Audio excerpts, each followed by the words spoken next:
తాకట్లో ఉన్న మీ బంగారాన్ని విడిపించి ఆ రోజు ఆన్లైన్ రేటుకి కొంటాం. Sharma gold company. నమస్తే శ్రవంతి గారు. నమస్తే అమ్మా. రథ సప్తమి సూర్యుడిని కంప్లీట్గా ఆరాధించే రోజు, చాలా చాలా ప్రాముఖ్యమైన రోజుగా చెప్తున్నారు. మరి ఈ రథ సప్తమి రోజు మనం ఏం చేయాలి? సూర్యుడిని ప్రసన్నం చేసుకోవడం ఎలా? మరి సనాతన ధర్మము ఎంత గొప్పది అని అంటే ప్రకృతిని ఎప్పుడు కూడా మననం చేసుకునేటట్టు, మనతో పాటే ప్రకృతితో పాటే మనం కూడా నడుస్తూ ఉండి బాగా ఇన్వాల్వ్ అయిపోవచ్చు అనమాట ప్రకృతితో. మనం అంత చక్కగా ప్రతి పండగని మనకి అందించారు. అలాగే ఏదో అందించేశారా అన్నట్టే కాదు, ఏ మాసంలో ఏది చేయాలి, ఎవరిని పూజించాలి, ఎలా చేస్తే మనకి మంచి జరుగుతుంది అనేది చాలా వివరంగా చెప్పారనమాట. అందులో సూర్యుడు ప్రత్యక్ష దైవం, పిలిస్తే పలికే దైవంగా చెప్తూ ఉంటారు కదా. చాలా అయితే కర్మసాక్షి అన్నిటికంటే మనం అనుకుంటూ ఉంటాం ఎవరు చూడట్లేదు అనుకుంటూ ఉంటాం, ఫస్ట్ ఆయనే చూసేది అందరికంటే కూడా. అయితే మనకి ఇక్కడ మాఘమాసము అని అంటే, మాఘము అని అంటే అసలు పాపం లేనిది అని అర్థం అనమాట. అలాగే ఇక్కడ అర్కుడుగా కనిపిస్తారనమాట. ద్వాదశ సూర్యులు ఉంటారనమాట, 12 నామాలతో ఉంటాడు కదా స్వామి. అలా చూసుకుంటే ఇక్కడ అర్కుడుగా మనకి కనిపిస్తారనమాట ఈ మాసంలో. అర్కము అంటే ఏంటి అని అంటే పాపం అంటనేది. అలాగే ఏదైనా పాడైపోయిందని బాగు చేస్తారనమాట. అంటే మనకి హెల్త్ ఏదైనా ఇంప్రూవ్మెంట్ కావాలి అని అనుకుంటే, హీలింగ్ కావాలంటే సూర్య భగవానుడు అనుగ్రహం తప్పకుండా ఉండాలి.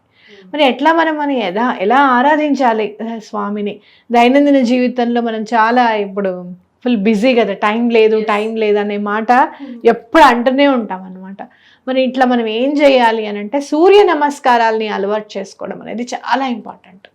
పిల్లలకి చిన్నప్పటి నుంచి లేవంగానే స్నానం చేసిన తర్వాత సూర్య భగవానుడికి అర్ఘ్యం ఇవ్వడము, అలాగే వెంటనే సూర్య నమస్కారాలు చేయడము అనేది ఇంపార్టెంట్గా మనం పిల్లలకి నేర్పించాలి ఖచ్చితంగా. ఒక 1 సెట్ ఆఫ్ సూర్య నమస్కారాలన్నా చెయ్యాలి. యాక్చువల్గా 7 చేస్తే చాలా మంచిది. లేదు అని అంటే కనుక అట్లీస్ట్ ఒక నమస్కారం అన్న స్వామికి చేస్తే చాలా మంచిది అని మనం చెప్పుకోవచ్చు. అయితే మరి ఈ రోజున మనం ఏం చేయాలి రథ సప్తమి రోజు అని అంటే కనుక, స్వామివారు మన మకర సంక్రాంతి నాటి నుంచి ఉత్తరాయణ కాలంగా మనం చెప్పుకుంటాం కాబట్టి చాలా అత్యంత పుణ్యకాలం అనమాట. ఆ తర్వాత వచ్చే సప్తమి కాబట్టి దీనికి చాలా, అందులో మాఘమాసం నాడు వచ్చింది కాబట్టి స్వామివారికి చాలా విశిష్టంగా మనం పూజ చేసుకోవడానికి అనువైన రోజు అని చెప్పుకోవచ్చు. స్వామివారి రథం ఏంటి అని అంటే మీరు చూస్తే కనుక ఎక్కడ కూడా ఆగదు, ఎప్పుడు కూడా అలసట అనేది ఎవరికి లేదు అని అంటే సూర్య భగవానుడికి, చంద్రుడికి ఇటు సూర్యుడికే చెప్పుకోవచ్చు. అంటే సూర్య భగవానుడి రథానికి చాలా విశిష్టతగా ఉంటుంది. మనం చూస్తే కనుక 7 గుర్రాలు ఉన్నాయి అని అంటాం. 7 నెంబర్ చాలా ఇంట్యూషన్కి సంబంధించింది అనమాట. మీరు ఎవరైనా 7 నెంబర్లో పుట్టిన వాళ్ళని చూడండి, చాలా నాలెడ్జ్ ఉంటుంది వాళ్ళకి. ఏ విషయమైనా కూడా other side of the coin మాట్లాడగలుగుతారు అనమాట వీళ్ళు. మనకి ఎక్స్ప్లెయిన్ చేయగలుగుతారు, ఎందుకు ఇలా కన్విన్స్ చేయగలుగుతారు. అండ్ వాళ్ళకి చాలా విషయాలు చాలా అంతర్లీనంగా తెలిసి ఉంటాయి, ఐక్యూ లెవెల్స్ బాగుంటాయంట. అయితే మీరు చూస్తే కనుక అట్లా 7 గుర్రాల మీద స్వామివారు ఎప్పుడు కూడా స్వామివారు పయనిస్తూనే ఉంటారు. ఇక్కడ అలుపు సలుపు ఉండదు. ఆయన మన పని అయిపోయినట్టే, ఆయన అలసిపోయాడంటే ఒక్క దగ్గర స్టాప్ అవుతే ఇంకో దగ్గర అంతే.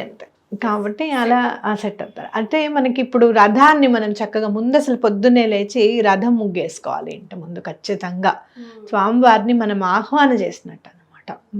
మా ఇంటి పైన కూడా ఒక్కసారి నీ కరుణా కృపా కటాక్షాలు ప్రసరింపజేయ స్వామి అని చెప్పి స్వామివారిని అడగడం. అలాగే స్వామివారికి మనము బంగారం రథం కానీ వెండి రథం కానీ సమర్పించాలి అని ఉంటుందన్నమాట. అలా అందరం చేయలేం కాబట్టి అక్కడ కూడా మళ్ళీ ప్రకృతినే మనం ఆశ్రయిస్తాం. ఏం చేస్తాము, చిక్కుడుకాయలతో రథాన్ని తయారు చేస్తాం అనమాట. చక్కగా చిక్కుడుకాయలతో రథాన్ని తయారు చేసి ఆవు పిడకలతో మంటని జ్వాలను ప్రజ్వలింపజేసి దాని మీద చక్కగా కుండతో మనం కనుక ఆవు పాలతో పరవాణం వండుకొని స్వామివారికి నైవేద్యం పెడితే ఎలాంటి అనారోగ్యమైనా కూడా దరి చేరదు మనకి. ముఖ్యంగా చిక్కుడు ఆకుల్లో పెట్టాలంటారు కదా, చిక్కుడు ఆకుల్లో నైవేద్యం పెట్టాలి. అలాగే మీరు తలస్నానం చేసేటప్పుడు కూడా జిల్లేడాకులను రేగిపళ్ళు పెట్టుకుని తలస్నానం చేస్తారు. ఎవరైనా ఏజ్ వాళ్ళైనా కూడా ఆరోగ్యాన్ని ప్రసరింపజేస్తాయి అని ఖచ్చితంగా చెప్పుకోవచ్చు. మీరు అందులో అర్కము అని జిల్లేడాకుల్ని కూడా అంటాం మనం. సంస్కృతంలో అర్కము అంటే జిల్లేడాకులకి వస్తాయి అన్నమాట. కాబట్టి అట్లా మనం స్వామివారికి చక్కగా ఈ కాస్త చేసుకుంటే చాలు. ఇదంతా చేయడానికి ఎంత టైం పడుతుంది మనకి? 1.5 hours పడుతుంది అంతే, అవునా కాదా? ఒక చిన్న కుండలో ఒక 4-5 పిడకలు కాల్చన్నా బయట బయట చక్కగా మనం చేసుకుంటే మనకి అన్ని బాల్కనీస్ అవన్నీ ఉంటాయి చక్కగా. మన ఇంట్రెస్ట్, మనం చేసుకోవాలి అనుకుంటే ఎలా అయినా చేసుకోవచ్చు అనమాట. కాబట్టి అలా చేసుకుంటే చాలా మంచిది. ఎందుకు అనంటే సూర్యుడిని పూజించడం పిల్లలకి చిన్నప్పటి నుంచే నేర్పించాలి. ఎందుకు అనంటే ఆరోగ్య ప్రదాత. మీరు చూస్తే కనుక విటమిన్ డి కూడా సూర్యుడి నుంచే తీసుకోవాల్సిందే మనం, అవునా? కాబట్టి ఆరోగ్య ప్రదాత కాబట్టి తప్పకుండా సూర్యుడిని పూజించడం అనేది చిన్నప్పటి నుంచే మనం అలవాటు చేయాలి. మన ఆర్థిక ఇబ్బందులు ఉన్నాయి అని అనుకుంటే కనుక రథసప్తమి నాటి నుంచి మళ్ళీ రథసప్తమి వరకు బెల్లం నీళ్ళల్లో వేసి ఎర్ర పువ్వులు వేసి నీకు అర్ఘ్యం ఇస్తాను స్వామి, ఈ ఆర్థిక ఇబ్బందులన్నీ కూడా తొలగించు అని చెప్పి కూడా స్వామివారిని దండం పెట్టుకోవచ్చు అనమాట. నీళ్ళల్లో బెల్లము ఎర్ర పువ్వులు మనకంటే ఎర్రవి చాలా బాగా దొరుకుతాయి కదా, ఎర్రవి చక్కగా మనకి తెచ్చేసుకోవడము. 5 పువ్వులు లేదండి మా దగ్గర ఒకటే పువ్వు అవైలబిలిటీ ఉంటుంది అనుకుంటే ఆ ఒక్క పువ్వు అయినా సరే వేసి స్వామివారికి అర్ఘ్యం ఇస్తే చాలా మంచిది అనమాట. సో మరి being a spiritual healer again, మరి ఒకవేళ ఆరోగ్యం బాగా లేని వాళ్ళకి కానీ, లేకపోతే తరచూ సిక్ అవుతున్న వాళ్ళకి కానీ, ఎలాంటి ఆరోగ్య సమస్యలు ఉన్న వాళ్ళకి కానీ ఏదైనా స్విచ్ వర్డ్ కానీ స్విచ్ మంత్రం కానీ సజెస్ట్ చేస్తారా? సో దట్ ఈ రథసప్తమి నుంచి వాళ్ళు స్టార్ట్ చేసి బెనిఫిట్స్ని పొందడానికి అనువుగా ఉంటుందేమో. గోల్డెన్ సన్ రైజ్, ఈ గోల్డెన్ సన్ రైజ్ అనే మాట మనం ఉపయోగించుకుంటే కనుక ఏదైనా న్యూ బిగినింగ్స్ కానివ్వండి, మీకు ఎటు దారి దొరకట్లేదు, అసలు మీకు ఎవరు హెల్ప్ చేసేవాళ్ళు లేరు, చాలా కురుకుపోయి ఉన్నారు సమస్యల్లో, ఎక్కడ ఊపిరి ఆడడం లేదు, ఏమిటో దొరకట్లేదు అసలు అనుకుంటే కనుక ఈ గోల్డెన్ సన్ రైజ్ అనే స్విచ్ వర్డ్ చాలా బాగా ఉపయోగపడుతుంది.